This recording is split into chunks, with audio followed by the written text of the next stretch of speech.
बच्चों, इस वीडियो में हम पढ़ेंगे चैप्टर ह्यूमन रिसोर्सेज।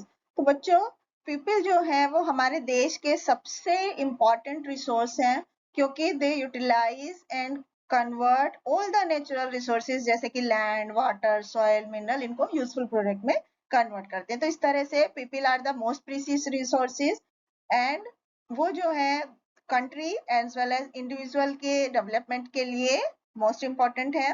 तो अब हम पढ़ेंगे इम्पोर्टेंस ऑफ ह्यूमन रिसोर्सेज। तो बच्चों, वुमेन फॉक जो घर पे काम करते हैं, they are also very relevant for a country, क्योंकि वो घर के काम भी करती हैं, बच्चों और बड़ों की देखभाल भी करती हैं। यदि वो पढ़ी लिखी होंगी तो they can educate their children in a better way, and इस तरह से वो जो है किसी देश के डेवलपमेंट में बहुत ही इंपॉर्टेंट रोल प्ले करते हैं। तो we should not forget that today's children are the future human resource of the country. इसलिए उनकी प्रॉपर एजुकेशन के लिए, जो अर्ली एज की प्रोपोर्शन एजुकेशन के लिए बहुत जरूरी हो जाता है कि, और उन देश के डेवलपमेंट के लिए बहुत जरूरी है वो एजुकेशन। तो इवन इन बहुत सारे डेवलप्ड कंट्रीज जो है उनमें ह्यूमन रिसोर्सेज जो है वो बहुत कम डेवलप्ड है। तो मिलियन ऑफ पीपल जो है वो कंपोजिशन ऑफ ह्यूमन रिसोर्स।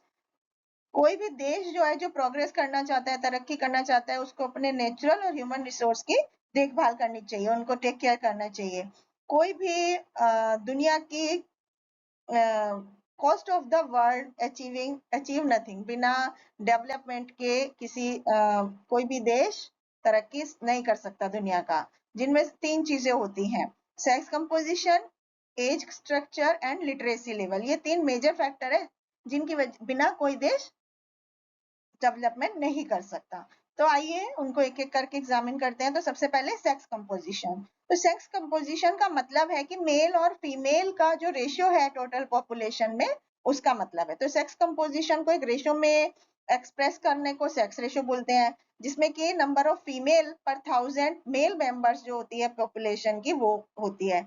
तो जैसे हमारे देश में जो ये सेक्स रेशियो है वो 950:1000 है। ये यहाँ पर आप वर्ल्ड का एक सेक्स रेशियो दे सकते हैं 2000 में। इसके बाद यदि आप इस मैप को देखेंगे तो आपको पता चलेगा कि कुछ इंडियन स्टेट्स हैं और यूनियन टेरिटरीज हैं, जैसे कि केरला एंड पौंडीचेरी, जिसमें कि 1000 से ऊपर है ये रेशियो।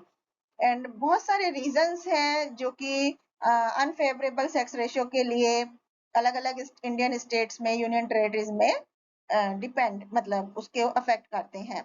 तो उनमें से कुछ हैं, जैसे कि बायोलॉजिकली ज्यादा मेल्स बॉर्न होते हैं फीमेल की तुलना में। हमारी सोसाइटी में मेल्स को प्रिफरेंशियल ट्रीटमेंट दिया जाता है, जबकि फीमेल्स को अक्सर निग्लेक्ट किया जाता है। तीसरा, फीमेल्स जो होती है वो लाइफ की हर एक स्टेज पर मरती जाती है, बहुत सारे कारणों, जैसे girl child due to negligence और डेलिब्रेट अटेम्प्ट्स। अब एज कंपोजिशन। तो एज कंपोजिशन का मतलब होता है कि number of people in each age group. तो एज वाइज जो लोगों का डिस्ट्रीब्यूशन है वो गवर्नमेंट के प्लानिंग में हेल्प करता है, प्रोविजन और जो भी ह्यूमन रिसोर्स है उनको यूटिलाइज करने के लिए। तो देश की जो पॉपुलेशन है वो is divided into 3 age groups, जैसे कि 0 से 14 years, 15 to 64 years, 65 years and above. तो 0 से 14 की जो एज ग्रुप के लोग हैं उनको ग्रुप ऑफ चिल्ड्रन बोला जाता है। इसमें स्ट्रॉन्ग पॉजिटिव रिलेशनशिप होती है growth rate and the children population में। दूसरा होता है 15 से 64 की एज ग्रुप। ये जो होता है largest of all the age group होता है, इसको वर्किंग पॉपुलेशन कहते हैं। इसके बाद 65 years and above age group होती है, जिसको ओल्ड एज ग्रुप कहा जाता है। और 0 से 14 की एज ग्रुप और 65 ईयर्स के अबव के जो लोग हैं उनको डिपेंडेंट ग्रुप्स बोला जाता है। और ये ग्रुप्स जो होते हैं बच्चों और एजिड लोगों द्वारा बने होते हैं, वो अपने जीवन यापन के लिए खुद नहीं कमा सकते। तो इस टेबल में ये क्लियर है कि किस एज ग्रुप के लोग काम करते हैं। 15 से 64 is always greater than the other age. इसके बाद हमारे देश में एक पर्सन को लिटरेट कहा जाता है जब वो 7 साल से ऊपर का होता है, जब वो लिखने पढ़ने लगता है, छोटे छोटे मैसेज को किसी भी भाषा के समझ सकता है। तो इंडिपेंडेंस के टाइम पे केवल 1/6 जो हमारी पॉपुलेशन है वो पढ़ी लिखी थी, जबकि 2001 में एडल्ट लिटरेसी जो है वो 60% या लगभग टोटल पॉपुलेशन की 2/3 पॉपुलेशन है। लेकिन दूसरे कंट्रीज की तरह हमारे देश में भी more males are literate than female, males ज्यादा पढ़े लिखे होते हैं फीमेल की तुलना में। अब जो लोगों की संख्या है 1 स्क्वायर किलोमीटर एरिया में लैंड के, उसको डेंसिटी ऑफ पॉपुलेशन बोला जाता है। तो पॉपुलेशन की जो डेंसिटी है वो एरिया टू एरिया निर्भर करती है, डिपेंड करती है। तो डेंसिटी ऑफ पॉपुलेशन के अकॉर्डिंग हम रफली वर्ल्ड को 3 हिस्सों में डिवाइड कर सकते हैं: thickly populated area, moderately populated area और स्पार्सली पॉपुलेटेड एरिया।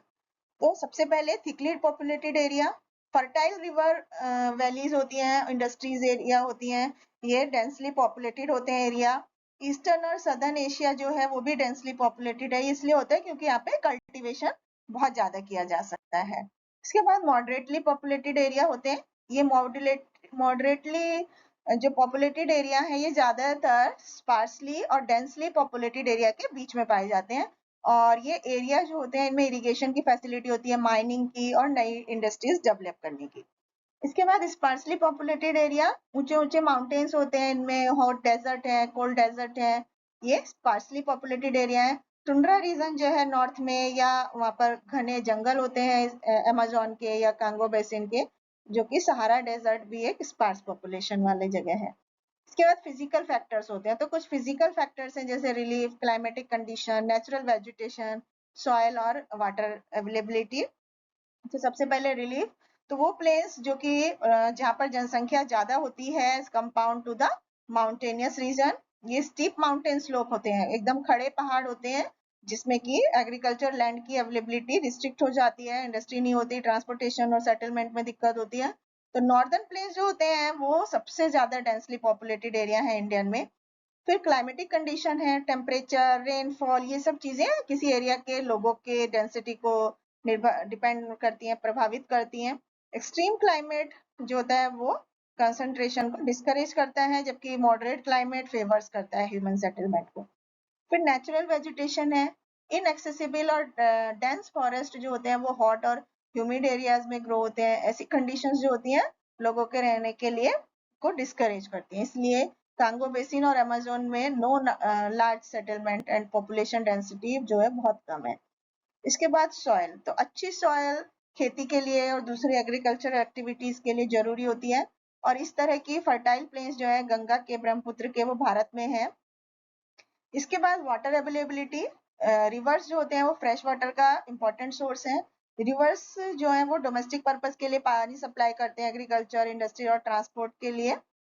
फिर इंडस्ट्रीज, तो इंडस्ट्रीज का जो डेवलपमेंट है किसी भी एरिया में, वो लोगों के, वहाँ के लोगों को एम्प्लॉयमेंट के मौके मिलते हैं उससे, इसलिए बहुत लोगों को ऐसे एरिया में माइग्रेट करते हैं, उस जगह पर रहते हैं, मतलब दूसरी जगहों पे नहीं जाते हैं वहां से।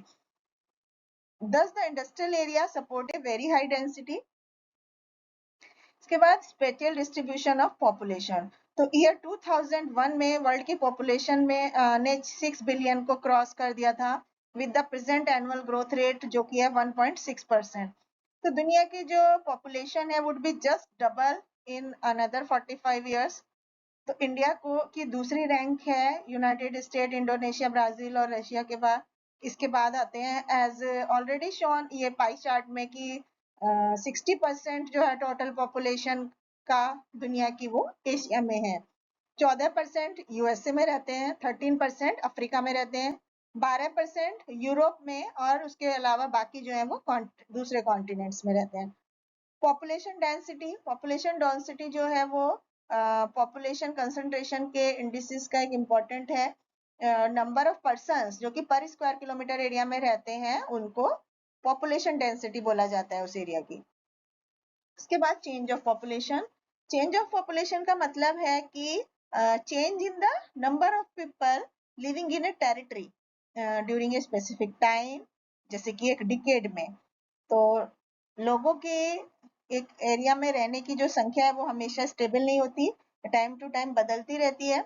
जब हम टोटल पॉपुलेशन देश की कंपेयर करते हैं एक साल में किसी दूसरे साल के जनसंख्या के साथ, तो हमें पॉपुलेशन उस देश की बहुत बढ़ी हुई दिखती है, या घटी हुई दिखेगी, या स्टेबल दिखेगी उस पीरियड की। पॉपुलेशन ग्रोथ एंड डेवलपमेंट, तो पॉपुलेशन ग्रोथ की जो रेट है वो इकोनॉमिक और सोशल स्टेटस को किसी देश के प्रभावित करती है, और ये नेचुरल रिसोर्सेज के यूटिलाइजेशन के को इन्फ्लुएंस करती है। इसके बाद इस तरह से जो लोगों का लिविंग का जो स्टैंडर्ड है वो हाई होता जाता है, and it is the reverse in under developed and developing country. तो इस तरह के कंट्रीज जो हैं उनमें रेट ऑफ पॉपुलेशन की ग्रोथ हाई होती है, इसलिए लो स्टैंडर्ड जो है लिविंग का मेंटेन होता है। Thank you.